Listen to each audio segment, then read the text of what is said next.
controller, and you also get that in a version that is surface mountable. So it's really tiny. I don't know if you can see it, but it's this tiny.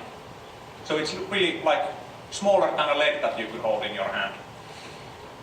And then you can build the same kind of thing that was in the Arduino, but in very small space. So it's nice that it's free. You can do things that would be impossible without it being free. What about Raspberry Pi? It's Linux.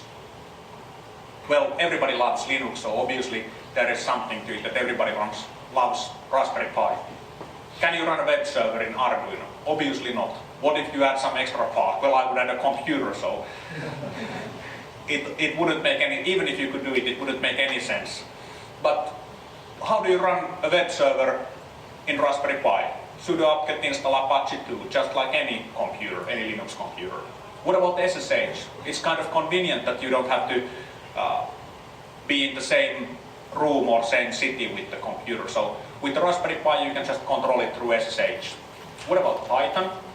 You can easily code. Actually, we coded all of the examples how to connect all of the sensors to Raspberry Pi. We coded them with Python. And analyzing images. You probably know that there has been huge steps in analyzing images, that now there is working OpenCV for Open Computer Vision for Python.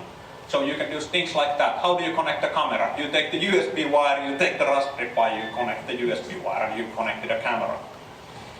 So it's a computer.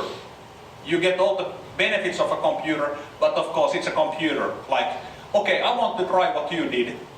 Would you tell me what you installed there? Okay, I installed this and that and that. Actually, it's the same thing as any computers, that you have to have something like Puppet script to describe a copyable configuration.